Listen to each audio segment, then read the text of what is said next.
writers, agents, and publishers, for the first time since the Gutenberg Press, find themselves lost in a maze of mystery as technology alters the shape of the publishing industry. Searching for Answers is a group of writers throwing pop culture, writing, and publishing into a crucible of clarity, passion, and humor. This group is the Write Pack.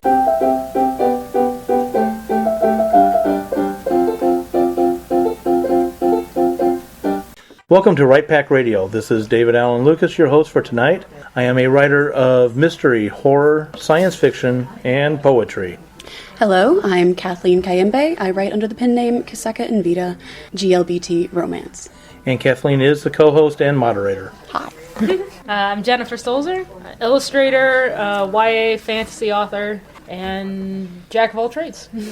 Hi, I'm Peter Green. I write biography, particularly historical biography, World War II, and social history, and mystery. Brad Cook. I am an author, publisher at Blank Slate Press, and president of St. Louis Writers Guild. You can find out more at blankslatepress.com, and we are open to submissions. Hi, I'm Melanie Claney. I write science fiction, fantasy, and nonfiction.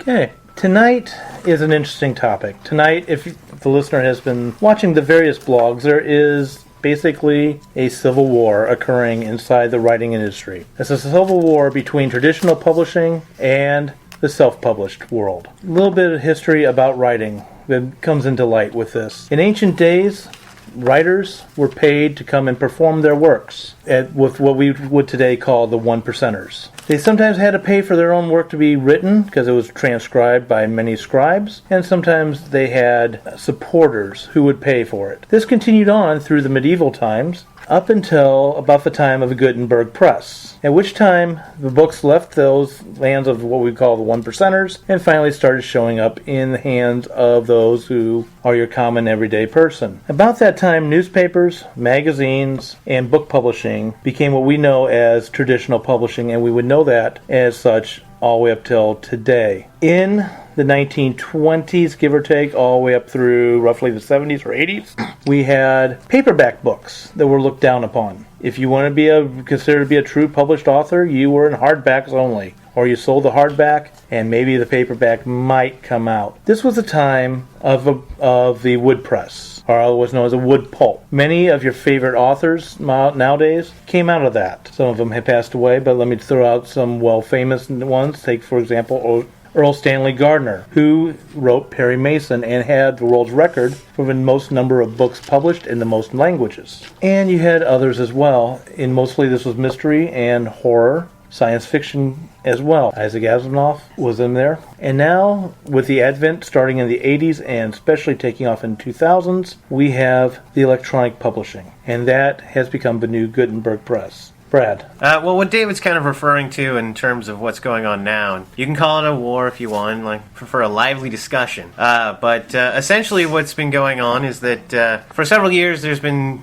changes in the industry, and the top professionals, the guys up in New York and stuff, came out with what they considered these 3 tiers, and they were put in a blog in kind of a really nice, interesting and creative way, as writers do. But basically, essentially compared to the classes on an airplane. This prompted a response, of course, and it was quite a lively response that came back in the form of a blog that did interview the original, and cited many, many sources, and then came out some earnings reports from other self-taught authors in response to that as well, claiming about all the money they'd made and how traditional publishing was broken, and all continuing an argument that's been going on for some time. And essentially now there have been blogs back and forth. Both sides, the numbers have been proven right, the numbers have been proven wrong. There's been this opinion and that opinion thrown around. You can find them all over the place, and I'm sure David's going to put in a bunch of links around with this. But essentially what's been going on is a decision as to how valuable or at what part of the industry do you fit into, and trying to identify the new publishing world, if you want to call it that. And that's doing it in the nicest possible way possible.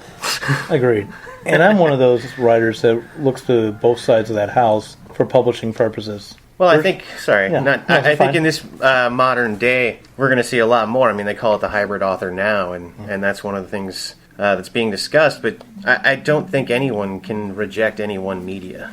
No, I think it would be suicide, to be honest with you. Yeah.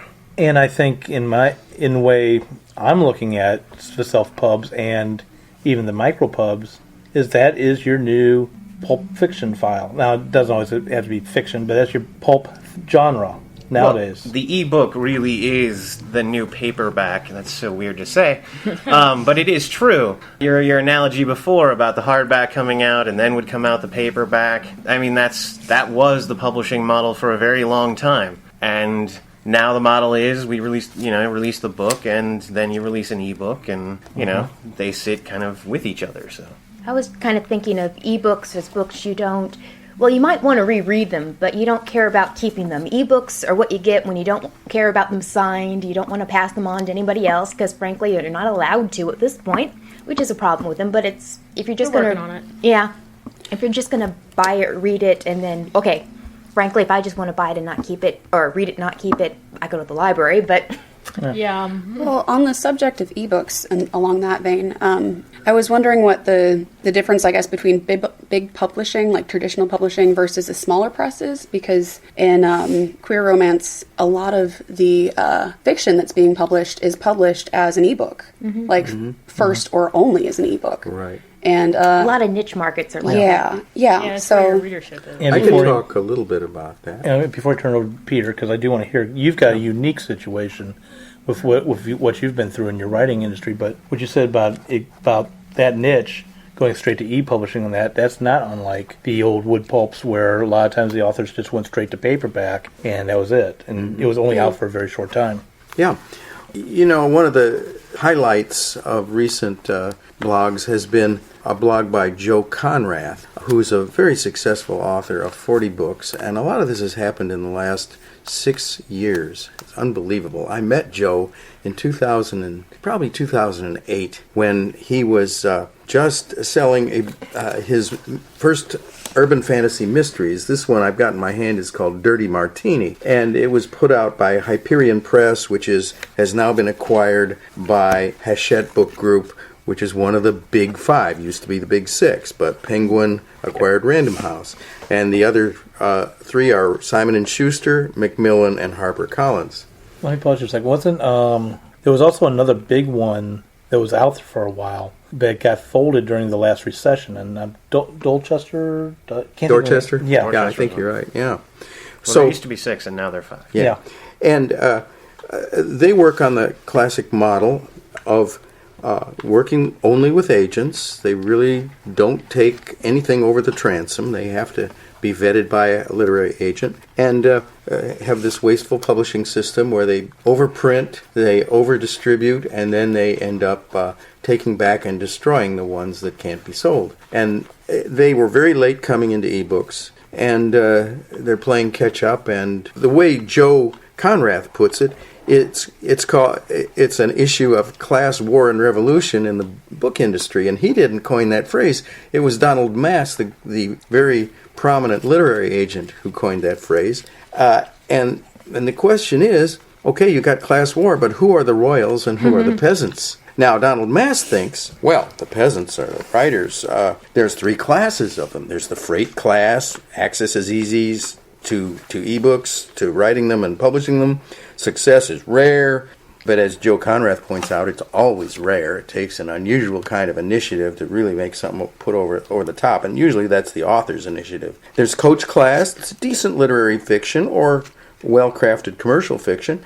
And then there's first class. Hardcover sells for $25, $30, and then it extends its life in the bookstore by being reissued in trade paper for $15, and so it has this double life, and he's very impressed by all the money you can make. But of course the author doesn't really make much out of that. If he makes 12.5%, he's lucky. Now the new model, the writer can make as much as 70%, minus a few very minor expenses, and that goes to markets all over the world. They're not that minor of expenses. Yeah, well, okay, so it's 60, but it costs several $1,000s to produce a book, and that cost, it's about who ferries that cost. right. And a traditional publisher, they're the ones who hold that cost. And for a self-publisher, they're the ones who, front that cost. No and that question about really is the difference between the two models. But what about small press publishers? Again, Right. because I was thinking about the music industry and how, oh no, all the big record companies are getting undermined by MP3s and digital music, and a lot of people, I think, are more able to, I want to say publish, but it's not that, to release their music without being signed by a huge label. And I think that's very similar to what a lot of writers can do now, because we don't have to go to the big five or whatever. Well, and like you've said that, it costs several $1,000s to get a book professionally. That's the key here. Coming out, you can get it for a lot cheaper if you're either really good at doing all those steps or you it doesn't don't look care. all that great. Right. Yeah, but then you've created an inferior product. Right. So, but I'm saying that... And if, the point is to create, a professional product that you can sell in any store around But town. the point is, for less than $10,000, you can get a book out, and if you sell 300 copies, you're not going to make back your money. Well, maybe if you sell them for enough. See, and You won't that's- make back your money. That's the But- new gatekeeper. Yeah. In the self-publishing world, the new gatekeeper is money. Right. But Joe Conrath points out that, okay, you pay for these services up front, but you're paying for them, and you don't have to split your profits forever after. Yeah, but it's a long time, but with ever the if you publisher. get profits. Well, and let me go with that for a second. One of the big differences, as the listeners hearing, let's take a look at traditional publisher route. Brad's already laid it out as far as how to get published. Okay, you are a author, and this is true of fiction and nonfiction. You're the author. You somehow got signed. Congratulations. We're living in a fantasy world here for a second. being writers and all. Yeah, being writers and all, we all like fantasy. But anyway, you are now signed up. It's going to take time for your book to get on the shelf. Actually, that's up to 2 years to get out on that shelf, because it's going to go through various editing stages. And a lot of times the editors don't do what we think of as editing nowadays. They're looking at more how the book comes together. There are different types of editors. There are different types of editors, and I don't want to play this. But anyway, you go through various different editing stages. You go through what's called the galleys, which is your pictures on your book cover. And then you get published. And in that publishing, you get, quote-unquote, some advertising money. And I underline that, and I circle that, and I laugh at that. Because unless you are one of the higher names, the first class section down on Mass's hierarchy. Thank you. You are actually, your level of advertising is you get put into a catalog that the bookstores and that the libraries can choose from. That's not getting you out in front of the entire mass of readers. So let's talk about the online world. Now you're looking at having to get onto Amazon and Barnes & Noble, which the traditional publisher will do for you. They'll put you out there, and you have got to hope that someone finds your books. And in that process, you as a writer need to be out there advertising yourself, pushing yourself. You are a business. Yes, that Now, never changes. that and never doesn't change changes. if you're a top-class author all the way down. Exactly. Look at Patterson. He does some amazing... I mean, he perfect just gave example. money to every bookstore in America, practically. So. I mean, okay, yeah, exactly. Yeah, Just give money. Robin's over there going, can I get some of that Patterson money? Yes, and So, Patterson, if you're listening, STL Books could really use some. and let me explain. We are recording at STL Books, and Robin is the owner, and she's attending this conference, this recording. And talking about advertising, just real brief, since you through Patterson, how many people have seen the TV show Castle? Patterson does not need to be on Castle, but he sits at a poker table with Nathan Fillion's character playing poker and talking mysteries. So that he is there advertising. He's got his name out there. Now, self-publishing. Some self-publishers don't believe that you need an editor. My opinion, edit like crazy. Yes, always get an editor. Please. Always get an editor. Your critique unless your critique partner is a professional editor, Even get then, an get editor. another editor. Exactly. Brad and I truly agree on a lot of things. At the very least, get someone to edit that hasn't read all the different drafts. Amen. A brand new set of eyes. In my bill-paying job, I do a lot of writing that is very boring for most people, and I can tell you, being the writer, I can't catch the mistakes that I've done. You've got to have somebody who's got a jaundiced eye to take a look at it. Okay, but the self-publisher is required to get their own book galleys. They've got to get the book out there, and usually it's just electronic publishing, but they've got to get it out there. If they do a hard book, and when I say hard book, I'm not saying hardcover. I mean a physical book, be it paperback or hardcover. They've got to walk into the various bookstores and ask the owners, like Robin, hey, would you please put my book up? And Robin, and no, I'm not turning you into the villain, but a lot of the bookstore owners aren't going to care about the book if you are not out there beating the path to have readers come to get your book. Do you already have a readership? What's your platform? Thank you. Go for it. Oh. You fed into it. I'm sorry. No. Okay, so I hear a lot about writers needing to do a lot of publicity for their work. And I think that's also true for big publishers, or at least the Writing and Publishing for Dummies book was like, you should hire your own publicist anyway, because otherwise you would get lost. It is a wonderful thing to do. Mm-hmm. Yeah. And usually a publicist comes in a short-term, package deal. They're going to right represent after your you book for the is certain released, weeks. and around that yep. time is when you need it most. Yeah, and if you can afford it, they can be wonderfully helpful. You can do all that work yourself. And see, that's really what this comes down to, is a decision. Do you want a team behind you so that you can email a team of people if you have questions or anything like that? Or are you doing it all yourself? Are you hiring the people yourself? Are you doing all this work yourself, the marketing? And you can do either way, really. I mean, and to be honest, you probably should be doing both, because not every publisher is going to want to publish everything you write. Exactly. But not I can guarantee everything that. you write should be published. Some of us have But those we live in a things that- different world now where everything you write can be published no matter if it should or not. And I read a There was piece a of great wisdom quote about today that. saying the more books you publish, the more you'll sell. The Robert true. Randisi effect. Yeah, exactly. And And unless also one of the- those books is so bad, no one ever wants to read anything else. Then you write another book that's good, and With a then new that pen just name. becomes that famous book that everyone's going to read because it's Let's so call it bad. Jean-Claude Van Unrelated. Dammeism. He does a whole lot Unrelated. of garbage, and then he does something fabulous, and then suddenly everyone loves him. On a related note, Brad's clapping for that. Dave, no, David's David's clapping. clapping. Dear heavens. I love Van Damme. But, not that I much. don't. I just like the allegory there. Yeah. Oh my.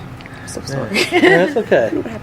I think some of this depends on what your aim is in publishing in the first place. Because I'm a writer because I like writing. I am not good at spending a lot of time on social media because I will spend a day on there and wonder where it went. And juggling that is really hard for me. And moreover, we're on the radio. I would feel a lot worse and more nervous like if I were sitting in front of a camera. So a lot of us are shrinking violets. We don't necessarily like being in the spotlight. We like our work there. And if you have to do all the publicity yourself and to market yourself, that's turning on a whole different part of your personality that you may or may not actually have in your personality. I'm remembering a story. I might have been a Murder, She Wrote. I mean, it was a TV thing. I don't remember. But one of the subplots or whatever is the author was somebody else, but they had basically the vivacious person that was pretending to be the author of all the books and doing all the publicity and signing all the books and all that. Wasn't where that the an other 80s person TV was. show? They do Okay, that then. with like singers too. 200 Pounds Beauty, Korean romance drama kind of thing. Adorable. The singer ends up basically getting a body overhaul so that she can actually be in front of the stage instead of behind it singing for the cute little pop star or whatever who's not actually singing. The fact is that no matter what kind of writer you end up being, if you are traditional, if you're a hybrid, or if you are going down the road of self-pub, you have got to be able to step out of your comfort zone. You are an entrepreneur. If you aren't trying to be an entrepreneur at this, you're not in the right game. And I'm not saying you're out to make money on doing it, though that's the idea. Is, We'd all like to we all make like money. to make a living. And I'm going to sidebar. One of the links I'm going to put out there, as Brad said, I'm going to put a whole bunch of links out.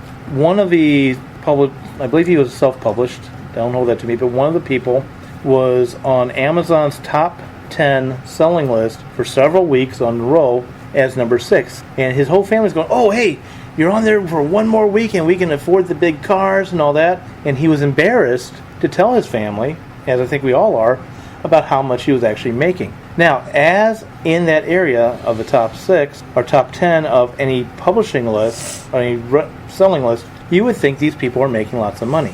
He was bringing home $12,000 a year from writing. It's not that much. And with that, I'm going to say, going back to being an entrepreneur, you do need to have a team behind you. Either a team of one, yourself, where you're able to do it all. You need to hire somebody, which then you're splitting the profits. Even if you're paying them money and not having a contract to split the profit, you're still losing your percentage of the 70% or 60% or whatever, because that's return on investment. And then you better listen to your team. I have read many articles, many blogs about where publicists or agents, they want to get the writer out in front of people. They want the writer to go get on a talk show, do something, and they set it up, and the writer doesn't show up.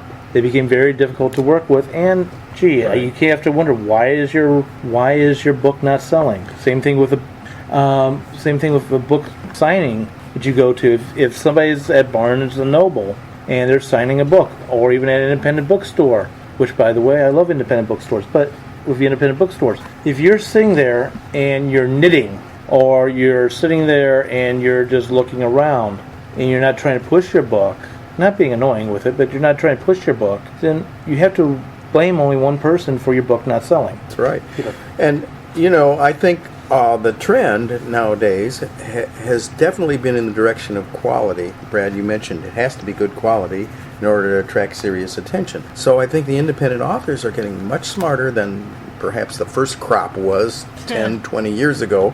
And they're putting out high-quality books. They're doing high-quality marketing.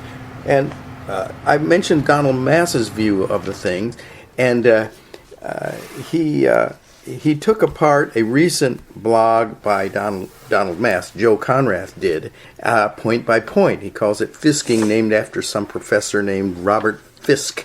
But anyway, he took apart what he said. He says authors create the system and they should own it, at least to some extent. And the best thing is, like, some of our members are hybrid authors, so they can do some of the mass distribution and some of the self-promotion and distribution. Joe Conrath is a pretty good example.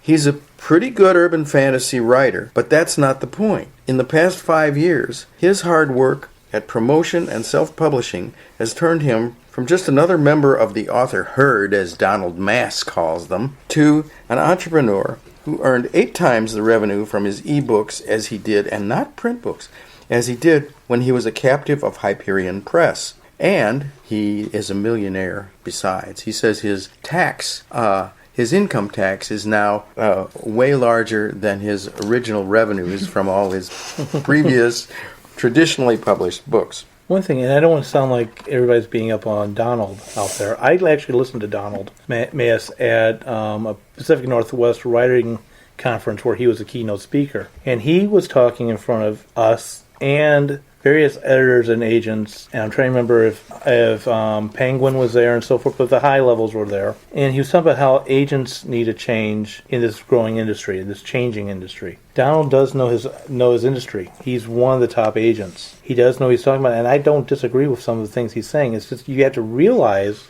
that if you are going to go self-pub, or if you're going to be a mid-list, not where you, I think we all as writers want to fantasize we will be that top writing class. But fact is, we're not going to make it there. Well, the fact is, that's 1% of the industry. I mean, it really is. I mean, when you look at it, actually, the people you know most, who sit on most of the shelves, who get most of the sales, the Pattersons, the Cusslers, those kind of guys, that is 1% of 1% of all the writers in the world. I mean, it's literally, so when you're shooting for that, you're literally shooting for the moon. Mm-hmm. I mean, most of us are going to enjoy a very lovely career in the mid-list. Uh-huh. And really what this whole Mass and Conrath, argument is about the way in which you market books. Because Conrath's model is, I market myself as an author. And what Mass is kind of saying, what traditional publishing tends to do, is to market the book. Because the book can reach more readers than the author. And Conrath's model is that readers are going to read what I write. So it's two very different views. And I think that's why they've been kind of diametrically opposed to each other. But, then there are a lot of other reasons too, but... Yep. I think the book is what is publicized until the author becomes their own brand. Like, things with Neil Gaiman, Stephen King, like, all these people you were talking about, who are face out on the shelves in bookstores, we don't necessarily know what their next book is. We just know, oh my gosh, there's a new one in. I'm going to get that one. Yes, and the kicker is that that's one way to market your book, and it's not a bad way to market your book. I mean, it's a very good way to market yourself, as an author and as a brand. But also know that you need to, market the book that you're in. That book needs to reach readers who don't care who the author is. They care about the story. They care about the characters. They care, that's what a reader really cares about. Does he care about the publisher? Does he care about the author? Not really. And the does he even know who the characters, the agent story, those are the things that matter most to a reader. I was just thinking series is kind of like the hybrid of that. I'll get the next book of this series. Well, It's still series- selling the book, though. It is Yeah. selling the book, but it's sort of a little bit. The book has a brand rather than the author itself. But I was just thinking, Janet Ivanovich. I actually just listened to one of her new audiobooks, but I think she's partnered with a lot of different authors. I don't know how much of the writing she's doing, but she's partnered with other one, and there are other books, so it's obviously her brand, her name that's selling the book. She's the lead author. But Well, then, that's It getting sounds into a like whole she's running it kind of co-authoring like thing that's- like a TV show. She's the there's show that's woman. book packaging in a whole new kind of area of the book industry. I mean, Patterson and Cussler are now getting together to start to make books together and pump them out. So, I mean, this has been around forever. James Patterson, I don't even remember the last time he had a solo title come, where he was the only guy on the cover. So We're talking about now those guys make good money too. we're talking about big publishing, traditional publishing, small press, and self-publishing. But what about the other ways of publishing? I don't know, non-traditional ways of publishing. Like, for example, Like FedEx? Office? no, like books on demand. books on demand would be one. Like Talking Kickstarter. CreateSpace. Yeah, all sorts But of things like that's that. That's And, self-publishing. Yeah. You have There's other things also- like, so Scribd is something you can use. It's a PDF publisher. It's an online thing. We use it in St. Louis Writers Guild for The Scribe, which I highly recommend. It's a literary magazine. Check it out. But anyway, it is it's something that you can put out there. You can charge for the PDFs. You cannot. A lot of magazines go on there. A lot of papers and other academic stuff go on there. It's a whole thing. But that's still publishing. That's still self-publishing. It's still e-publishing. Yeah. I was thinking along the lines of Shadow Unit specifically. It is for lack of a better descriptor, it is a paranormal crime TV show, but it is a series of novellas, and it's published online. And there are ebooks for it too. There's that new site, and forgive me for not knowing the name on the top of my head, but it is a serial site. So you literally upload your next chunk every so often to this site, and then people go there and they read it in a serial format. Yeah. Now, my personal belief is that may not be the best route to go to get it. I mean, maybe it's a great way to get discovered. Maybe it's the best way to go. I would argue to actually gather that all together and send it off to a publisher and get published, or send it out and I don't know. It kind of start reminds me of making how a money lot off of of it. Dickens was published, in the newspapers before you gathered it together. Yeah, but see, Dickens there are ways you can do that Holmes, too, like Dumas. being published in journals and other things like that. But I advocate trying to get paid for everything you're publishing. And just real quick, I can't think of the name of the site either, but I also know Amazon also has a serial site as well. But, go ahead. I meant more along the lines of, how do you publish something, get work out there, that there is no standard way of publishing yet? Well, look at poets, and I'm not picking on poets here, but poet books, there are a bunch of them. They come in a variety of formats, from traditionally published, perfect bound with great covers, to folded over pieces of paper that have staples in the center. Chapbooks. Chapbooks and stuff. And are any of those bad? No. And to be honest, it's getting your poetry out there. I mean, I've seen some beautiful works where they hand draw and do each cover individually as a painting. I can't even imagine doing that, but to produce 50 or so of them, that doesn't seem too bad for them. And also, too, with poets, there's now also slam poetry. Yeah. In which you don't actually have published poetry necessarily. The person gets up in front of the mic and recites their poem. Usually it's memorized, or they're inventing it right there in front of you, and that's another form of publishing. Epic rap battles. YouTube. One way. The thing that Conrad likes to point out about the contrast between traditional and self-publishing is that the real peasants in this situation are not the folks that are out there self-publishing, but the mid-list authors that are stuck with long-term contracts and nothing much is happening with the book. The publisher certainly isn't doing much with it, but they can't get out of the contracts, and so that's... Well, see, now I would have an argument there that's about your publisher, and you should probably check out your publisher before you get signed. Yeah. As a traditional publisher, I can tell you that, the reason it takes 9-10 months to get a book out. Why does it take that long? Well, there's a whole bunch of stuff. We got to get you into a catalog months ahead of time. We got to go through the book, and it's going to go through at least 2 or 3 people. It's got to have a cover. We've got to go through all that, and then we get you lined up. Now, after that, we're going to promote you as much as we can, and we're going to promote you everywhere we can, but it's also up to the author at that point. Right. And it always is, and that's the kicker. Like, I'm at a very small press. We have a very tiny marketing budget as is, but even if you're up with the big boys, you're not going to get the giant displays and everywhere across unless you're that 1% of 1%. And then you're going to get it. Well, the problem I've run across sometimes looking for specific books is that they're out of print, but the publisher still has the right to them. True. Yeah. And one thing real fast, though, is let's look at the other side of that coin. Be it self-publisher, be it with a micropress, be it with a traditional press. You buy an electronic book. Okay, those technically don't go out of print too easily. No, and that should be available, forever and ever. They never should go away. But one thing you may not realize is when you buy a book electronically, you're really not buying it. No, you're renting it. You're renting it. Yeah. So that's something to think about as well. Unlike the solid books, you actually don't have anything on a permanent basis. There have also been times when the content's been pulled and pushed back out, changed. And the kicker is, and this is the other one, this is going to the model of why you would go with a big traditional house over, say, going at your own road. It's easier if you go through a big house to, say, get into Walmart or one of the big giant box stores where a heck of amount of sales take place. But beyond that, going international. Yes, it is totally possible to go international as a self-published author. It is more difficult than if you have an agent who has a sub-right agent within their own agency. And then they're going to do all that for you. Your movie rights, your book, your large print rights, all the subsidiary rights. And to be honest, that's where Conrad made a lot of his money. Was not in each individual sale, but in the sale of his rights. Mm-hmm. It's a big way for authors to make money. And you, as of now, still pretty much have to go through a big, agency to get access to that. And part of the reason is they are the gatekeepers.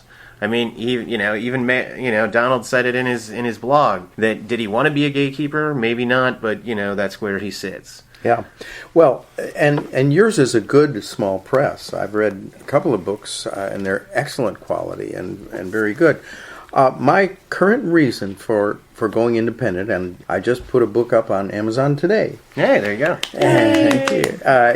It's a rewrite of my first book, Ben's War with. It's called now Ben's War with the U.S. Marines, and I was told by 67 agents that they couldn't sell this book, and then I discovered. But it's a funny thing. I sell this book wherever I go. I've sold probably 150 of them.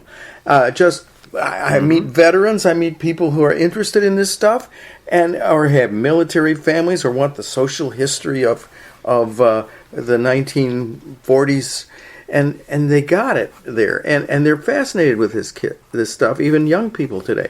So for this particular book, I knew no agent was ever going to take it. And I want to be a hybrid publisher as badly as anybody else. And see, that's the beauty of it, is that you should be. Hybrid author. There's no reason in today's day and age that Ben's War with the U.S. Marines should not come out. There's no reason. But and as you say, with traditional publishers and with agents, they never would have taken it. And never in a million years. They've told me to my face, I can't sell that book. They can't sell it. But to be honest, you can. And that's the beauty part of being a hybrid author. That's a side effect of the way things are nowadays, is that everyone's book can come out. Exactly. And that leaves room for the big five to be a little bit... They have turned over the mid-list. They don't care about the mid-list. They used to have to fill it out. Anymore. They used to have to devote imprints and all kinds of... Well, they used to have to devote a huge chunk of their own resources to putting books out in the mid-list. Books that they knew weren't going to sell, because, the Donald Mayes' thing is all about sales. A self-published book is only going to sell so many copies. A mid-list book is only going to sell so many more copies, and until you're up at like 50,000 books, 100,000 books, you're not up into the giant big boy, it's one percenters league. And so that's kind of what he's, where the breakdown really comes down. So I don't know. Yeah. And the other issue is time. Yes. I don't have another 10 years to horse around with a whole bunch of agents and wait a year for somebody to want it and then wait another year or two for somebody to actually put it into print. Whereas I can do this But here's another thing. immediately. You're selling it directly to readers. Exactly. When the agent says he can't sell it, I'm assuming It's he's to saying publishing that, houses. I'm saying that he can't sell it to publishing Well, it's to houses. publishing houses, and it's also, they know, the buyers. So the buyers from Barnes & Noble, the buyers from Walmart, those are the people, because that's who's reading those catalogs that you're getting stuck, as a traditionally published author, when you're getting put into a catalog, that's who that's going to. It's going to all those buyers. And if those buyers don't want it, if that's not something they want, then they know there's no point in putting it in the catalog, and there's a lot of books out there, wonderful books, that, are never going to make worldwide distribution. Well, one thing Donald said in his blog is, by getting rid of the mid-list, by pushing this off, it now frees up the Yes. Big Five to look for the higher risk, higher return type stories like Hunger Games and so forth. They're out there. Everyone's going to want, they will always focus on the big sellers. And to that end, readers will always dictate what is going to be the next big thing. They always have and they always will. Yes, you can put a dozen books in front of a reader and say, these are the books you're going to love, but it's up to the readers to say, this is the book I love, because to this day, the best thing that sells a book is word of mouth. Having a dozen people say, I love this book, and you have to read it, is still the best marketing campaign for an author you can have. And yes, getting rid of the mid-list has really helped that, but what the mid-list really has done is opened up to small presses. Small presses and imprints, and then successful self-publisher. That's the mid-list. That's who's there in the mid-list. And to be honest, we're all going to sit there and have wonderful little careers in the mid-list because, and we're going to sell a lot of books, and we're going to sell, a bunch of books, but I don't know. I don't think it's that bad to be in the mid-list. I don't think a it's that good point to wrong. make. Yeah. Most of us are going to be in there if we're lucky. We hope. Reading Donald's article makes it sound like being not in first class is being less of an author. And I think being that's what less really successful. angered Howery and Conrath and those guys, was they felt somehow he was slighting them. And in honesty, I think what he was saying is, this is the reality of the industry. And where you here it is, where do you fit into it? And I think they got caught up in the terminology he was using. Well, no one likes to be told that they're less than what they are. Exactly. And to be honest, there are self-publishing superstars, and there always will be. But guess what? They're the 1% of the 1% of self-publishing.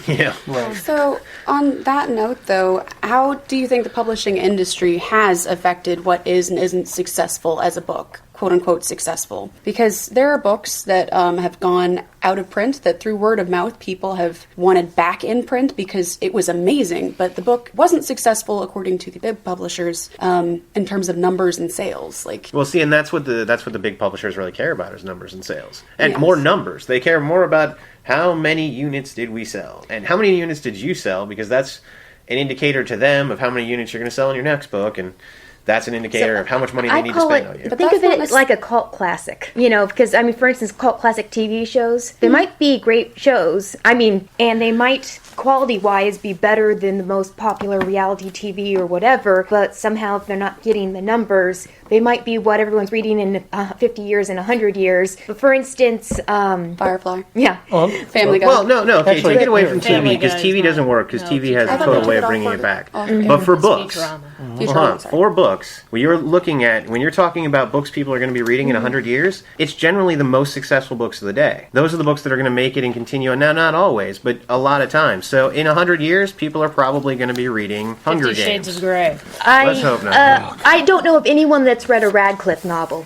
She was huge in Victorian England, but we've all read Emily Dickinson, and she was a mid-list author during, not Emily Dickinson, Jane Austen, and she was a Yes. mid-list Yeah, author. and I'm not saying Related all to of that, them, though, but that's partly Gatsby was a school huge seller in its day. exposure. Like a lot of books that are on the New York Times bestseller list are there because they have the kind of publicity behind them that can get them on there in the first place, so that they do get the exposure, so that they do get word of mouth. Right, and the one thing that the big publishers can do is distribution. Yes. They over-distribute, but by golly, you can get that book in half a dozen places in any city or town. So That's the That's big okay. advantage they have. When print on demand and the espresso machine totally comes into its own, we will have a whole new industry to deal with where you can just walk in and get any book you want. That's So, really the point, is that we're in the middle right now. Yeah. You know, we're still in a world where the We're- conveniences of modern publishing, of self and on-demand publishing are there, but we're still being told, and perhaps rightly, because the way it goes, that going through having physical books in a physical store, internationally distributed by a big publishing company, that's the only way to have air quotes success. There are plenty But of there's- people that won't touch an ebook. There's a lot Yeah. of, I mean, there's someday being able to go online and order that book and have it printed and mailed to you is going to be the only way to get your book. You don't even have to order it online. Just order it online, walk into the bookstore, and it'll be right there waiting for you in 5 minutes later.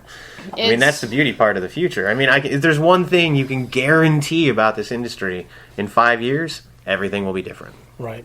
But one thing won't be, and that is, as a writer, if your goal is to get published and get out there and get readership, which readership equals sales and money coming in, you have got to put yourself out there. You've got to think like, this is my business.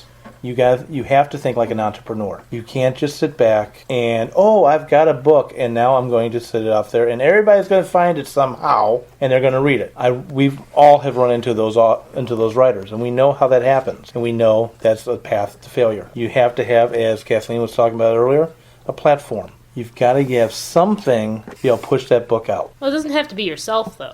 Doesn't I mean, have if to be you're not yourself. comfortable being in the public eye, I understand that entirely. But sometimes, you know, it depends on the book you're writing. If you're writing a nonfiction book, then you definitely need to be the one who's on the platform, because your validity is what makes your book valid. Yes. But Unless you have a surrogate to do that for you. yeah, Right. The in the fiction world, like, there are, you know, we've mentioned authors that everyone knows: J.K. Rowling, Stephen King. I mentioned 50 Shades of Grey earlier as a joke, but everyone knows what that is. And some people can name the author, but it was what was in that book that made it popular. Yeah. It was what it was in that book that made people who would never read that book do news The reports same about thing it. is true with Harry Potter. I mean, it's not the fact that J.K. Rowling was making billions of dollars that made people want to read that book. It was the fact that it was an awesome story about this amazing kid in his totally cool school that made people want to read this book. And that's why I was saying that marketing the book is important, because stories are timeless. Books are immortal. I mean, that's the beauty of it. In the publishing, self-publishing world, just selling to people who know you as a human, that will get you, 300 sales. Yeah. But to go beyond that sphere, to the people that don't know who you are and don't care who you are and never will care Nope. who you are, They that's just when love you your need to story. sell your book. You need to sell both, because you've got 300 sales of people that are your friends. And you're going to sell your book to people based on the fact that you had a nice conversation with them in a coffee shop. Yep. But that's going to be that's just a part. You got to do both of them. Yes, but when are you getting everybody who walks into a Barnes & Noble across this country, or any bookstore across this country, when you're having hundreds or thousands of people every day for those, release weeks or whatever, going in and picking up your book? And the question will always be, how are you that book? And right now the best way is to have an agent, traditional publisher, all that kind of route. Is that the only way? I No. would argue. With Brad's last statement, the discussion was only heating up rather than winding down. The Right Pack's time to record was over, but the topic wasn't. Stay tuned to Right Pack Radio as we dive deeper into the debate between traditional versus self versus hybrid publishing. Theme songs for Right Pack Radio were written and performed by Meredith Tate. All copyrights remain with her. Right Pack Radio would like to thank STL Books for allowing us to record in their office. STL Books is a online bookstore specializing in new and used high-quality literature, children's books, and books written by or about St. Louis. Please visit them online at www.stlbooks.com or find their store on the Amazon.com website.